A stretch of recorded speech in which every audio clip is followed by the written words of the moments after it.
오늘도 함께 말씀을 나눠서 반갑습니다. 오늘 본문의 말씀을 가지고 지난 시간에 계속 이어서 BCD 안디옥에서의 사역 세 번째 시간 하면서 오늘 안디옥 사역의 내용들을 마무리 좀 보겠습니다. 바울의 설교가 참 길죠. 16절에서 41절까지 안디옥의 회당에서 강론할 기회를 얻은 뒤에 진짜 온 마음을 다해서 설교하고 있는 바울의 내용을 보게 됩니다.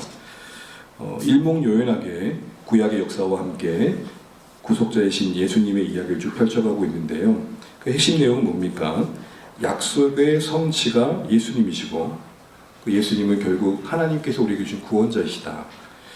이스라엘 너희가 그렇게 기다렸던 약속의 메시아가 바로 이분이시다. 요 얘기를 하고 있는 것이죠. 너희들이 모세의 율법을 지킴으로 도저히 의로울 수 없는데 하나님께서 이 예수님 안에서 그 의를 이루시고 예수님을 믿는 자들에게 그 의를 주심으로 하나님의 자녀 삼으시는 이 일들에 너희가 함께 참여하면 좋겠다. 더불어 이 구원의 초청을 가벼이 여기지 않으면 좋겠다. 이런 이야기들이 설교의 핵심 내용입니다. 그런데 오늘은 이 설교의 핵심 내용을 듣고 반응한 사람들의 이야기를 하려고 하는데요. 그 전에 우리가 두 가지를 좀 주목해 봐야 됩니다. 그 첫 번째는 오늘 사도행전 내에서 바울이 전도 여행하는 중에 여러 설교를 했을 텐데 그 설교한 내용을 기록한 부분은 오늘 여기가 처음이고 기록한 내용 중에 가장 긴 내용을 기록하고 있다는 사실입니다. 다시요. 바울이 전도 여행을 쭉 가는데 여러 곳에서 설교를 했을 텐데 그 설교했던 내용을 기록하고 있는 곳이 바로 이 부분이고 그리고 상당히 긴 내용을 일목요연하게 기록해내고 있다는 겁니다.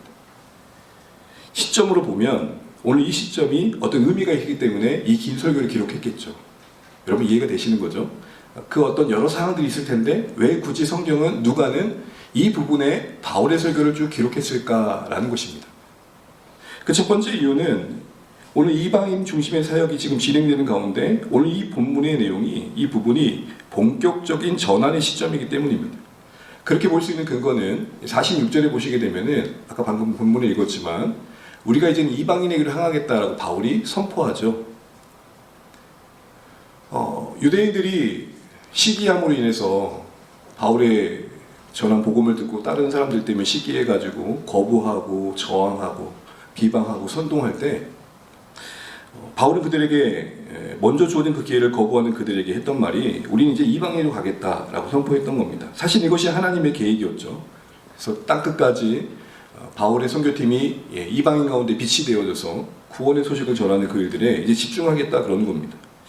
잠시 생각을 해보게 되는 것은 선택지가 여러 가지 있을 때는 참 생각들이 많아지는데 뭐 하나가 이렇게 분명히 단절이 되니까 정리가 되는 기분이 드는 것 같아요. 바울이 이제 어디에 집중해야 되는지가 선명해지는 거죠.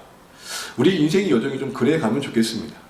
뭔가 이것도 할 수 있고 저것도 할 수 있고 이것도 할 수 있겠지만 바울의 선교여정을 쭉 보게 되면 그 어떤 안 되는 상황들 속에서 마땅히 집중할 것에 에너지가 쏟아지고 있는 걸 보게 됩니다. 여러분 우리가 나무를 칠 때 가지를 치는 이유가 뭡니까? 열매 맺이 시즌에 닥쳐서 많은 가지 중에 겹가지들을 다 잘라낸 이유가 뭐죠? 양분이 열매를 잘 맺을 그 가지에 오롯이 집중하는 그런 과정인 것 같이 그 가지치기의 원리가 오늘 바울의 사역 여정에 지금 나타나고 있는 것이죠. 이런 측면에서 본다면 오늘 긴 설교의 내용은 이제 이방인을 대상으로 본격적인 사역이 시작되는 이 시점의 이 설교의 기록은 앞으로 장차 이방인들을 대상으로 한 설교 내용은 바로 이런 표준 모델로 나누었다라는 소개 정도가 되겠죠. 한 가지만 더 볼 것은 그런 본격적인 전환 시점에 앞으로의 설교의 내용을 쭉 이야기하는 긴 내용의 기록들은 가만히 보게 되면 종종 바울이 선교 여정 속에 있었던 어떤 이적과 기적이 전혀 동반되지 않고 기록되었다는 것입니다. 긴 설교의 내용만으로 오늘 복음이 전해지고 있다는 것이죠. 그분 서마에서만 해도 바에수를 놀라게 할 만한 그 어떤 이적이 있지 않았습니까? 바에수의 눈을 어둡게 하는. 그런데 오늘 BCD 안디옥 그곳에서는 그 어떤 기적도 일어나지 않습니다. 뭘 보여주는 걸까요? 선교의 본질이 말씀의 중심에 있어야 된다라는 겁니다. 이적과 기적이 필요하겠지만 결국 인간에게 믿음을 주고 하나님께서 구원하시기로 계획했던 이들을 불러내시는 그 본질은, 그 사역의 본질은 말씀에 있다라는 것이겠죠. 다시 말해서 하나님께서 구원과 거룩, 생명을 우리 가운데 불러일으키시는 어떤 방편으로 쓰시는 그 도구가 뭐냐? 말씀이라는 것입니다. 더 쉽게 말하면 기적과 이적이 말씀을 대체하지 않는다. 아무리 대단한 기적이 일어나고 이적이 일어나도 말씀이 할 일을 할 수 없다. 이렇게 본다면 우리는 이적과 기적을 경험하는 것도 참 감사하겠지만 더 우리가 구해야 할 제목은 뭐겠습니까? 하나님의 말씀을 더 깊이 인격적으로 경험하게 해달라는 것입니다. 제가 앞서서 기도 제목을 나누면서 우리 생각에는 마치 날마다 만나가 우리 앞에 앞마당에 내리는 것처럼 기적과 이적으로 매일이 채워지면 좋을 것 같지만 눈으로 확인되어지는, 그럼 왜 하나님 그렇게 일하지 않으시냐는 거죠. 여러분, 우리가 우리를 때는 모를 때가 있는 것 같아요. 우리 있잖아요, 새로운 여행지에 가가지고 새로운 낯선 곳에 가면은 그 새로움이 주는 어떤 익사이팅이 있죠. 뭔가 기쁨이 있고 즐거움이 있어요. 그럼 그게 계속 되던가요? 와, 에버랜드다. 에버랜드 맞나요? 우리 때는 자연 용인 농원이고 가가지고 하루 이틀 가다 보면 피곤해가지고 다 못 늘고. 인격적인 우리가 하나님 말씀 안에서 그 보이지 않는 하나님을 말씀을 통해서 신뢰하고 알아가는 것이 우리의 성정상 우리에게 유익하고 우리의 평생에 하나님과 동행하기 위해서 가장 확실한 방법이 되기 때문에 이렇게 하셨다는 생각을 해보는데, 여러분 어떠십니까? 물론 우리는 가끔 정말 피곤하고 지치고 아무것도 할 수 없을 때는 하나님 진짜 내 앞에 좀 나타나 주셨으면 좋겠다는 생각이 듭니다.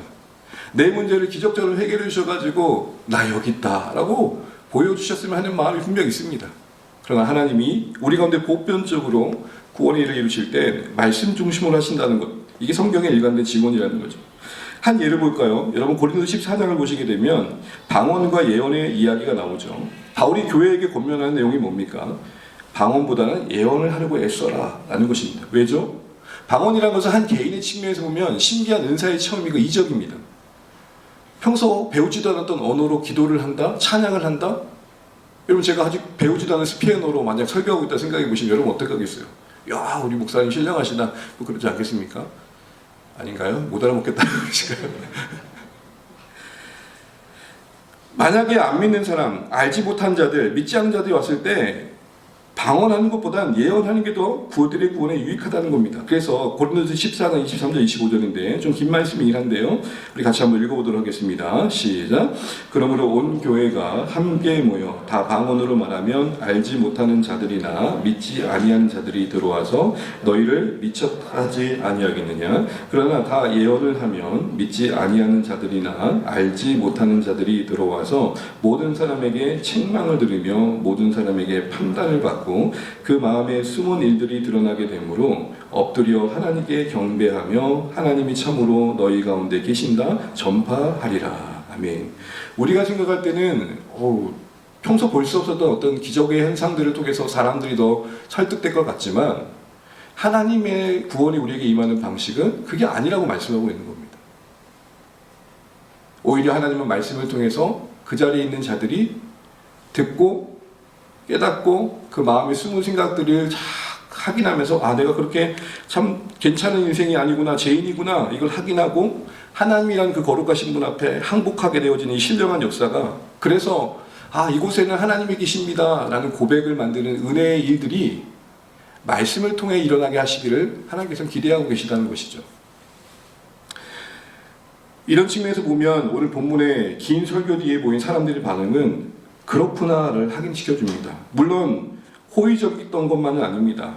비방하고 적대적인 반응도 있었지만 분명 하나님은 아무 기적도 없는 그 현실 속에서 오직 말씀만으로 구원받을 영혼들을 불러내고 계시고 그들에게 하나님 나라가 임하게 하셨다는 것입니다.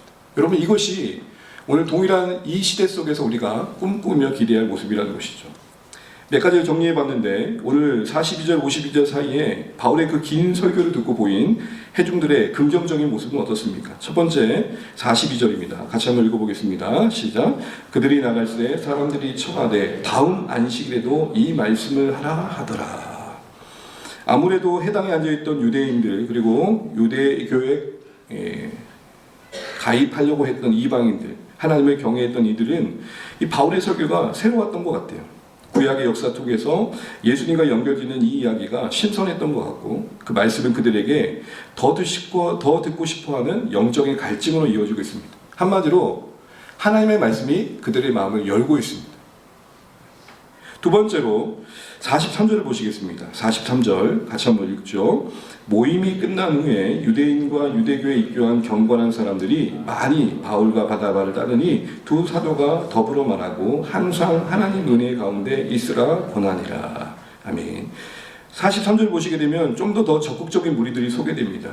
다음 안식일에 보자고 했던 무리들과 다르게 그때까지 못 기다리겠다라는 거예요. 지금이라도 안 듣고 싶다는 거예요. 그래서 이들을 뭐라고 말해요? 따르는 무리.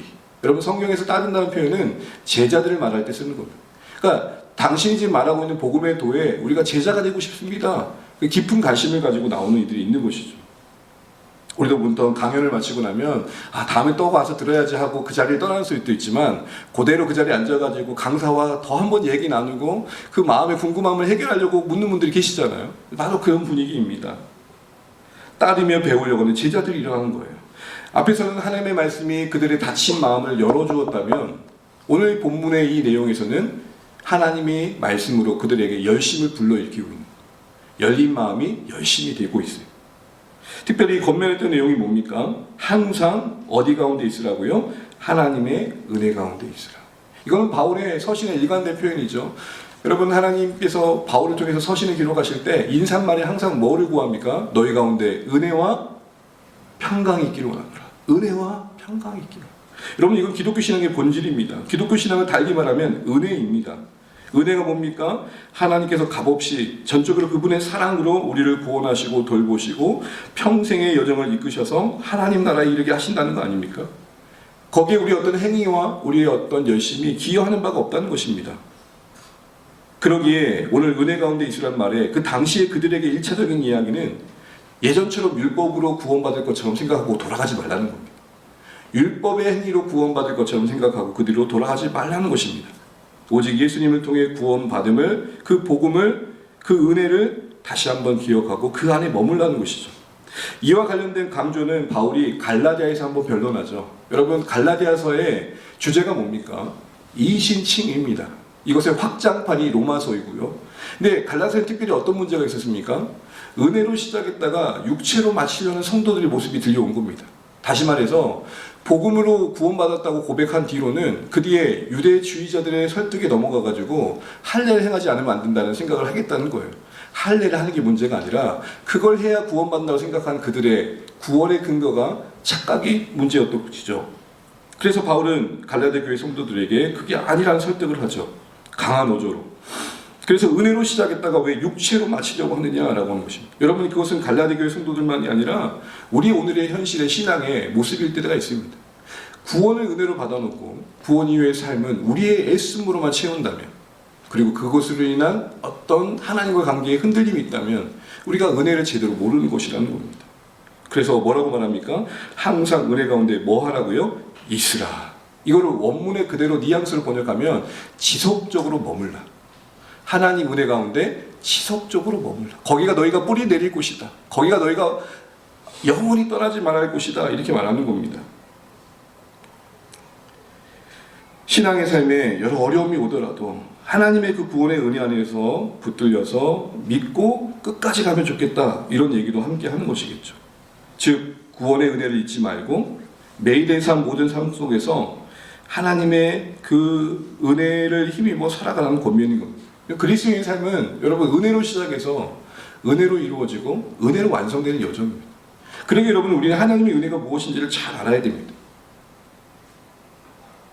은혜로 시작해서 은혜로 살다가 은혜로 주님의 품에 안긴다는 것, 이게 그리스도의 삶의 여정이라는 것이 어떤 의미가 있는 것인지 우리는 잘 알고 배워야 됩니다. 우리가 오후에 이제 학신의 삶을 통해서 이런 부분들을 계속 나눠갈 것인데, 정말 우리가 하나님의 은혜에도 그 지식이 바르게 잡혀가고 그 은혜의 지식과 함께 그 은혜의 깊이가 더해져가면 좋겠습니다. 은혜를 알 때 제가 단 한 가지만 얘기를 할게요. 여러분, 은혜를 알면 여유가 생겨요. 여백이 있어요. 기독교 신앙에 은혜가 없으니까 그 어떤 행위와 조건으로 사람들을 몰아갈 때가 있는 거예요. 은혜가 있어야 진짜 자유가 경험되는 거고 아닙니까? 세 번째로 보게 되면 거의 온 도시가 하나님 말씀을 듣게 되죠. 44절 한번 읽어보겠습니다. 시작. 그 다음 안식일에는 온 시민이 거의 다 하나님의 말씀을 듣고자 하여 모이니. 여러분 44절의 결론은 이 모습은 42절에 다음 안식일에도 이 말씀을 하라고 부탁했던 자들이 어떻게 했기 때문에 이런 열매들이 맺힌 걸까요? 성경은 온 시민이 거의라고 했어요. 그럼 좀 가장법이죠. 온 동네 사람 다 온 건 아닐 거예요. 그런데 앉아있는 거 보니까 다 모였네라는 거예요. 여러분 여기서 아이고 울산 사람들 여기 다 모였는데 그럼 울산 사람 다 온 건가요? 그만큼 뭐예요? 많이 모였다는 거겠죠. 이거 가지고 또 성경에 또 구라라고 얘기하면 아니 그게 아니고 이제 표현이 가장법이 있는 거잖아요. 여러분 질문하는 겁니다. 여러분 어떻게 그럼 이런 일들이 일어나게 된 걸까요? 먼저 이 해당에서 말씀을 듣고 다음 주에도 이 말씀을 또 부탁하면 했던 그 기쁨이 자기 안에만 머물지 않고 일상에서 만난 사람들이 뭐예요? 흘러갔기 때문이죠. 야야야야 이번 주에 내가 해당에서 바울이라는 사람의 설교를 들었는데 다음 주에도 부탁했거든. 너무 좋더라. 우리 같이 한번 들어볼래? 라는 뭐가 있었을까요? 쉐어링이 있고 나눔이 있었겠죠. 나눔의 유익이 뭡니까? 그 영혼에게 하나님의 은혜가 흘러가게 하는 수단이 되는 겁니다. 우리가 무언가를 나눈다는 것은 그런 의미에서 섬김입니다. 여러분 한번 따라하시죠. 나눔은 섬김이랍니다. 어색하게 뭘 자꾸 나누라 그런다요. 그러지 마시고 내가 하나님 안에서 받은 것들을 겸손하게 나누는 것은 하나님의 일하심의 통로가 될 수 있다는 거예요. 나는 그 자신이 스스로 자뻑해가지고 자기를 드러낼 수단을 쓰는 게 문제이지 하나님이 각자의 인생 속에 담아내신 신앙의 이야기들, 말씀이 준 도전들을 나누는 것은 섬김입니다. 섬김은 뭐죠? 상대의 필요를 채우는 거잖아요. 그러니까 우리는 나눌 때 어떤 마음으로 나눠야 돼요? 섬김의 마음과 시선으로. 여러분 오늘 둘째 주예요. 나누는 날이에요. 그럼 어떤 마음으로 나누셔야 될까요? 네, 섬김으로. 오늘 그래서 이렇게 말씀 나누고 섬김으로 같이 나누시면 좋겠습니다. 거의 온 도시가 모였다는 것은 그만큼 주중에 말씀을 먼저 들었던 이들이 그 기쁨을 주체할 수 없어서 나눴다는 거예요. 여러분 한번 돌아보시면 있겠습니다. 우리의 일상이 저도 그렇지만 이 반복된 사이클 속에서 우리의 대화라는 것 자체가 의지를 동원하지 않으면 격길로 흘러갈 때가 너무 많아요. 그러니까 내용 자체가 시시콜콜한 것들, 뭐 정말 시잡지 않은 것들 이야기할 때가 많은 것이죠. 어떠세요? 여러분 한 주간 여러분의 만남 속에 신령한 이 은혜들이 나눠주셨는지. 그 전에 이런 질문을 해봐야겠죠. 나는 나눌 만큼 기쁨을 경험하고 있는지. 무언가를 내가 나눈다는 것은 그만큼 그 나눔의 안에 뭐가 있는 거예요? 그걸 나누고 싶은 기쁨이 있는 거예요. 여러분 요즘 보시고 있는 드라마 중에 괜찮은 드라마가 뭐세요? 하도 많아가지고. 혹시 여러분 왕사람 보셨습니까? 왕사람? 제가 왕사람을 본 분들 중에 이런 말을 하신 분이 한 번도 없었어요. 그거 보지 마세요. 아니에요. 왕사람을 보신 분들이 다 이러대요. 목사님 겁나 슬픕니다. 올 준비하시고 보세요. 혹시 안 보셨습니까? 여러분 같이 볼까요? 저도 아직 안 봤거든요. 뭔가를 보고 기쁘다는 건 그런 나눔을 흘러가는 것이죠. 마지막으로 네 번째 볼까요? 네 번째 보시게 되면 뭐라고 되어 있습니까? 영생을 주시기로 작정된 자들이 믿음을 갖게 됩니다. 48절 한번 읽어보겠습니다. 이방인들이 듣고 기뻐하여 하나님의 말씀을 찬송하며 영생을 주시기로 작정된 자는 다 믿더라. 뭘 보여주십니까? 하나님의 작정하신 구원의 계획의 품 안에 있던 이들이 말씀을 통해 반응하고 그들이 구원받은 자임을 스스로 드러내고 있는 것입니다. 그들 가운데 기쁨이 있고 말씀을 높이는 모습은 그들이 정말 변화된 모습임을, 진정한 변화를 경험했음을 보여주는 것이겠죠. 자, 여러분 이렇게 보세요. 오늘 이런 일련의 긍정적인 반응을 좀 보게 되면 한 가지 결론을 우리가 확인하게 됩니다. 무엇이죠? 하나님은 말씀으로 일하신다. 하나님은 말씀으로 일하신다. 하나님은 말씀으로 구원을 일으키시고 거룩을 일으키시고 우리 가운데 생명을 가져다 주신다. 이걸 신뢰해야 된다는 것입니다.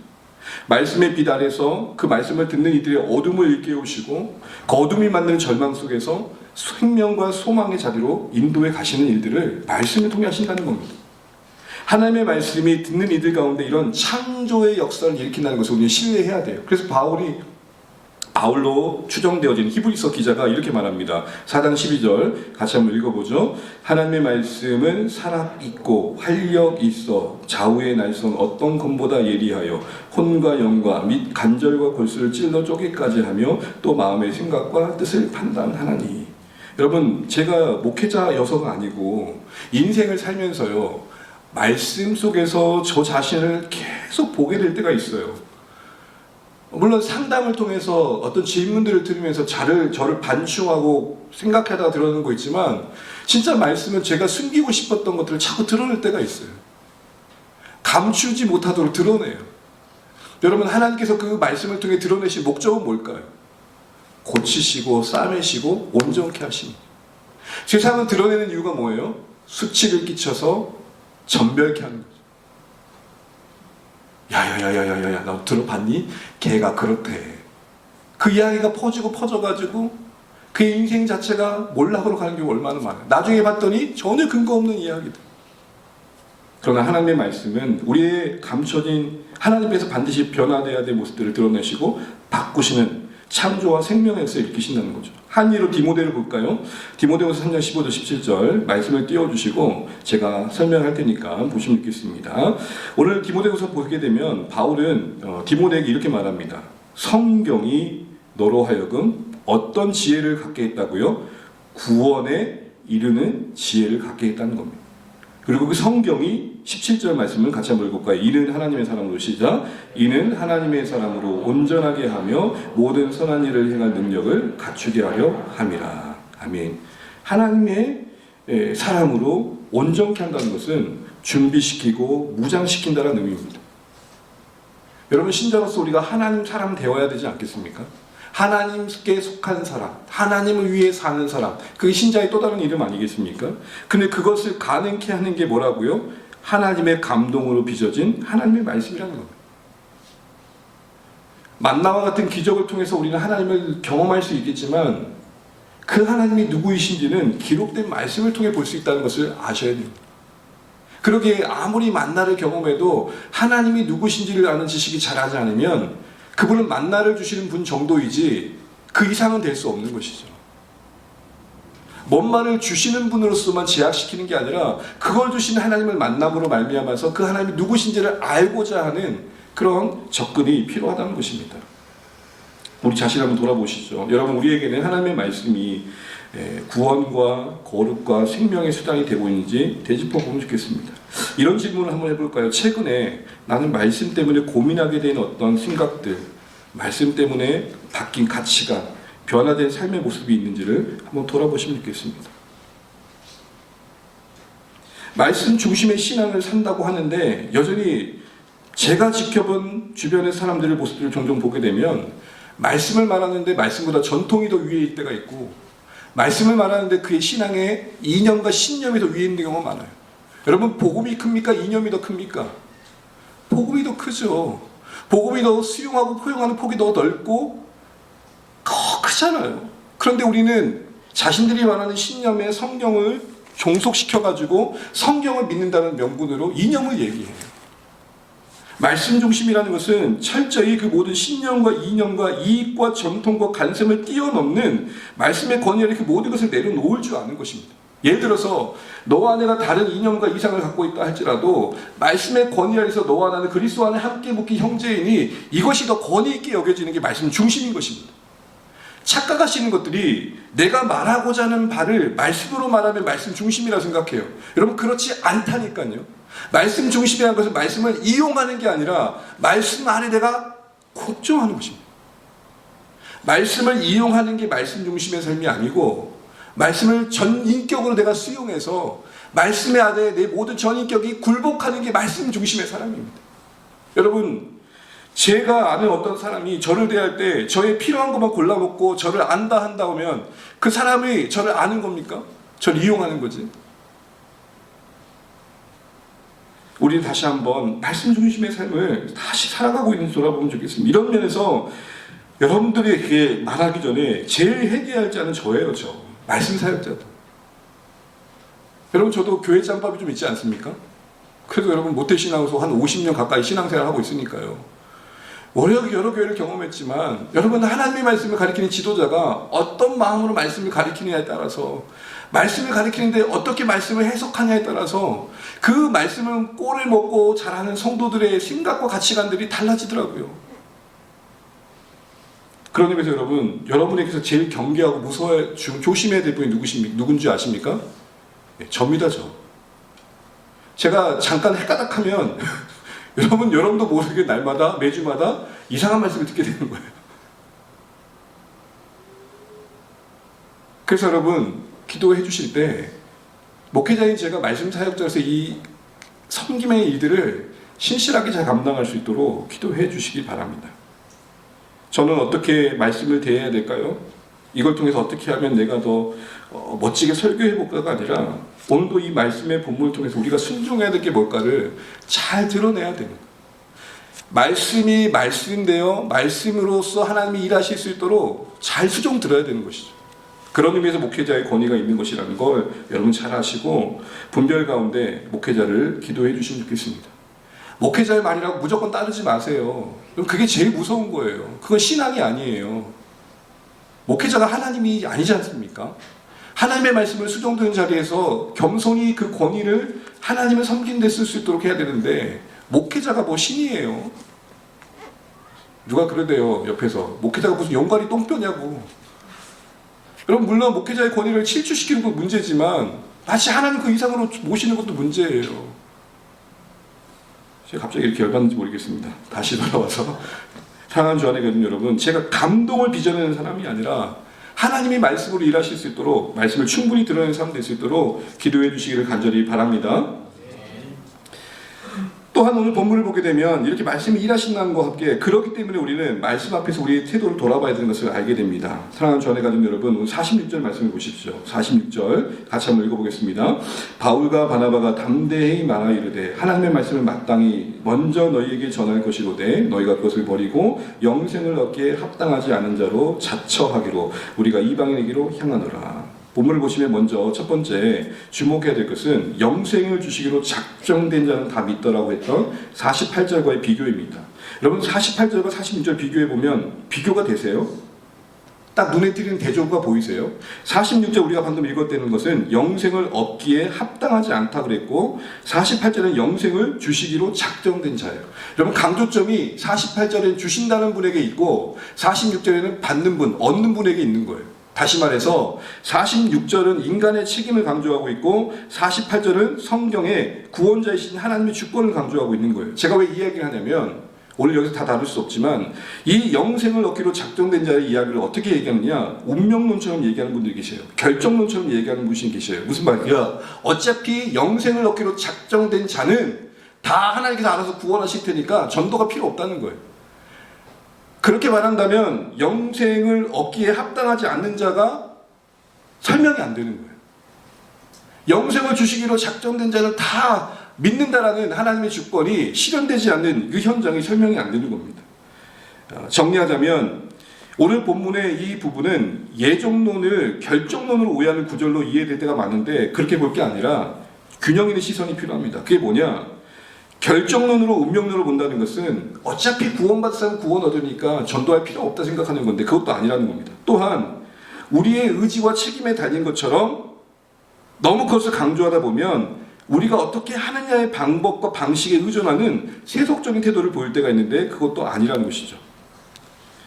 믿음은 하나님의 주권이면서 인간의 책임입니다. 한번 따라해 주시죠. 믿음은 하나님의 주권이면서 인간의 책임입니다.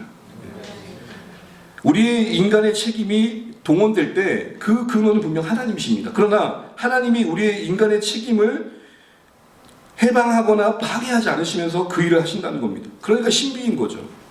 어떻게 보면 인간의 책임과 하나님의 주권은 모순처럼 보입니다. 아니 내가 한다면 하나님 뭘 하시는 거야? 아니 하나님이 하신다면 난 뭘 해야 되지? 그런 개념이 아니라는 거예요. 다음에 기회 있을 때 더 얘기하도록 하고요. 요지는 뭐냐? 48절은 46절과 비교 속에서 균형 있게 보도록 돕고 있다는 것입니다. 또 하나 봐야 될 것은 오늘 이들의 반응은 스스로가 하나님의 구원으로부터 멀어진 자임을 스스로 자처했다는 겁니다. 자처, 스스로 인정했다는 거죠. 그러니까 복음의 말씀은 믿음을 일으키기도 하지만 복음의 말씀은 스스로 어둠 가운데 있는 자를 드러내기도 하신다는 겁니다. 믿기도 하시지만 어둠 가운데 있는 자임을 드러내기도 하신다는 것이죠. 그래서 그 스스로가 구원에 있어서 하나님과 관련 없는 자로서 드러나게 하십니다. 선명한 하나님의 말씀은 우리의 각자의 입장을 분명하게 하신다는 거죠. 그러니까 말씀이 없을 때는 애매모호한데 말씀이 선명하게 선포되면 하나님을 따를 자들과 그렇지 않은 자들이 분명해진다는 거예요. 교회의 거룩은 그래서 말씀이 있는 겁니다. 그런데 오늘 제가 더 볼 것은 안타까운 건 뭐냐? 객관적인 환경과 여건을 본다면 유대인들은 이 스스로 영생을 얻기에 합당하지 않는 자기들을 드러낸 것 자체가 이해가 안 되는 구조예요. 왜죠? 우리 로마서 9장 이제 말씀 읽고 마무리해 가겠습니다. 로마서 9장입니다. 9장 4절 5절 함께 읽죠. 시작. 그들은 이스라엘 사람들이라 그들에게는 양자됨과 영광과 언약들과 율법을 세우신 것과 예배와 약속들이 있고 조상들도 그들 것이요 육신으로 하면 그리스도가 그들에게서 나셨으니. 무슨 말이에요?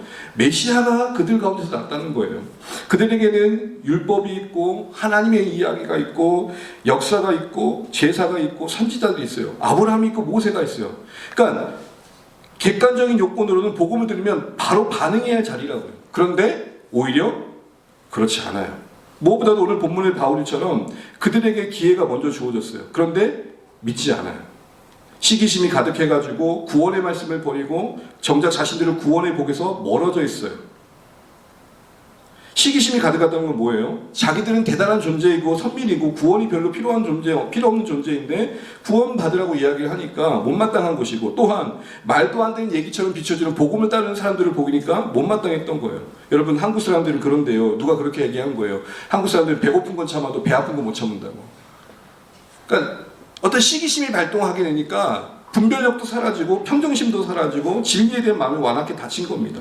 자, 보십시오. 여러분, 오늘 제가 조금 더 나갈게요. 말씀을 가까이 하며 듣고 배울 수 있는 기회와 상량이 그 누구보다도 더 좋은 자리에 있었지만 정작 말씀이 복이 되지 않고 있어요. 여러분, 이게 오늘 봐야 될 부분이에요. 객관적으로는 말씀이 은혜가 될 만한 구조 속에 있지만 전혀 말씀의 은혜를 못 누리고 있는 게 유대인들이었다고요. 가깝지만 실상은 먼 자들. 오늘 이들의 모습이 혹 우리는 아니냐라는 것입니다. 신앙생활하기에 오늘처럼 편할 때가 어디 있습니까? 말씀만 두고 본다면 말씀의 접근성이 오늘만큼 가까울 때가 어디 있어요? 그런데 우리는 그게 은혜인지도 모르고 별 유익을 누리지 못하는 것을 별 이상하게 생각하지 않고 있지 않는가? 시기심이 가득했던 유대인들처럼 다른 온갖 것들로 가득해가지고 말씀이 경험되어지지 않는 것을 별로 이상하게 여기고 있지 않는가 생각해보자는 것이죠. 말씀에 대한 태도는 곧 하나님에 대한 태도예요. 우리가 아무리 하나님의 열심히 살아도 말씀에 대한 반응이 합당하지 않으면 우리 하나님 앞에 합당하지 않은 자리에 있다는 것을 알아야 됩니다. 이걸 위해서 우리가 두 가지를 생각해야 됩니다. 첫 번째는 뭐냐? 시기와 비방과 선동으로 복음의 말씀 먼저 들었던 기회를 거절로 반응했던 유대인들에게 바울과 바나바는 이렇게 말했어요. 우리가 이방인으로 향하노라. 이방인 즉슨 유대인들에게는 당시 그 자리에 있던 유대인들에게는 더 이상 복음이 들려진 기회가 없어져 버린 거예요. 여러분, 말씀을 가까이 할 수 있을 때 가까이 할 수 있기를 바랍니다. 볼 수 있을 때 보실 수 있길 바랍니다. 들을 수 있을 때 들으시기를 바랍니다. 여러분, 제가요, 죄송합니다. 눈이 이제 침침해져요. 막 보고 있으면 머리가 아파요. 장로님 죄송합니다. 노안 때문에 성경 보는 게 머리가 아플 때가 있어요. 여러분 어떠세요? 그러니 볼 수 있을 때 보셔야 돼요. 몇 독 했느냐를 말하는 게 아닙니다. 읽고 계신 자가 중요해요. 여러분, 사랑하는 사람과 관계 속에서 여러분 횟수 재고 만나세요? 야, 오늘 우리가 3번 만났다, 4번 만났다 이러세요? 아니죠. 제한을 두지 않잖아요. 두 번째로 비시디아 안디옥 회당에 오늘 말씀이 전해지기까지 바울과 선교팀이 어떤 수고를 했는지 기억하시면 좋겠어요. 험준한 산을 넘어왔어요. 몸이 아프지만 여기까지 온 거예요. 강도의 위험, 여러 생명의 위험을 감수가온 힘든 여정이었어요. 여러분, 유대인들에게 그 자리에서 복음이 들려질 수 있었던 것은 그냥 주어진 기회가 아니라 수고와 애씀의 결과였다는 것이죠. 오늘 한 마지막 사진을 한번 보여주시겠습니까? 존 로스라는 분인데요. 여러분 혹시 한글 성경을 제일 우리 가운데 기록해서 전한 사람이 누군지 아세요? 방금 제가 얘기했잖아요. 존 로스 선교사님. 여러분, 우리에게 이 성경이 한글로 우리에게 주어지게 여러 가정도 있었지만 최초의 한글로 신약이 기록되어져서 조선 사람들에게 전해지는 가정에 큰 역할을 했던 사람이 누구냐? 존 노스라는 분이에요. 이분이 중국에 먼저 사역을 갔다가 아내가 애를 낳다가 죽어요. 그리고 나서 방황하고 있는데 자신보다 먼저 조선에 왔다는 토마스 이야기를 들어요. 토마스가 대동강변에서 참수당하잖아요. 그때 성경 전하다가 참수당하잖아요. 그 얘기를 듣고 조선에 관심을 갖게 돼요. 그래서 조선에 사역을 해야겠다고 오는 가운데 상인들을 만나가지고 성경을 나누는 일들을 하게 됐는데 그때는 한문이었죠. 근데 그걸 좀 열매 맺는 걸 보고 나니까 말씀을 나눠야겠다 이 얘기를 했던 겁니다. 그래서 한글로 번역하기 시작합니다. 여러 조력자들의 도움을 통해서 한글로 기록하게 되는데 그가 이렇게 말합니다. 한 번만 더 눌러주세요. 우리 같이 한번 읽어볼까요? 시작. 선교사가 조선에 들어갈 수 없다면 조선말로 성경책을 번역하여 보내면 된다. 가장 훌륭한 선교사는 성경이다. 가장 훌륭한 선교사는 뭐다? 성경이다.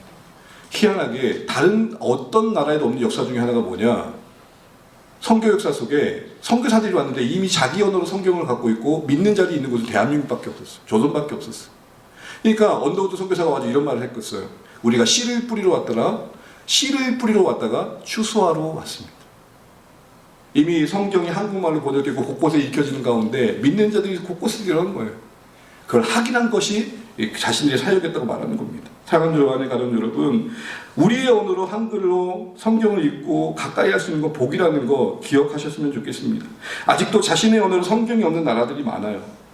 성경에서 예수님의 피를 봐야 되지만 그것과 함께 이 성경의 예수의 피가 우리에게 전해지기 위해 그 피를 따라 자신의 피를 흘린 선교사님도 함께 성공해 봐야 할 것입니다. 그러면 우리는 어떤 마음이 들어요?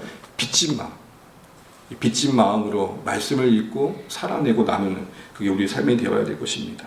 말씀을 맺겠습니다. 사랑하는 주안의 가족 여러분, 제가 오늘 조금 더 지나갔지만 양해해 주시겠습니다. 오늘 다른 것들은 다 있더라도 이거 한 가지 기억하시면 좋겠습니다. 긴 설교 끝에 누가 바뀌겠노 했는데 하나님이 말씀을 통해 찾으신 영혼들이 있더라는 것입니다. 그래서 제가 고민했어요. 30분 괜히 제약 두지 말고 그냥 갈까? 하나님이 말씀을 통해 일하신다는 것을 신뢰한다면 우리가 다시 한번 말씀을 통해 하나님이 일하심을 기대하며 그 말씀에 나를 노출하고 이제 돌아봐야 되는 거죠. 그런데 문제는 뭐냐? 그 말씀을 거절했던 유대인들은 그 누구보다도 말씀의 은혜가 될 만한 구조 속에 있었음에도 불구하고 가장 가깝지만 가장 먼 자들이 되었다는 것입니다. 가장 가깝지만 가장 먼 자들이 되었어요. 가장 가까이 있는데 가장 그 복을 못 누리고 있는 우리는 아닌가 돌아보시면 좋겠습니다. 이 두 가지를 기억하십시오. 기회가 늘 주어지는 게 아니다. 볼 수 있을 때 보시고 들을 수 있을 때 들으십시오. 또한 이게 거저 우리 가운데 주어진 게 아니다. 이것이 우리에게 주기까지 참 많은 하나님의 사람들의 애씀이 있었다. 이거 기억하시면서 말씀을 더 사랑하시고 그 은혜를 누리시며 살아내시는 우리 주 안의 모든 가족 되시기를 간절히 축복합니다.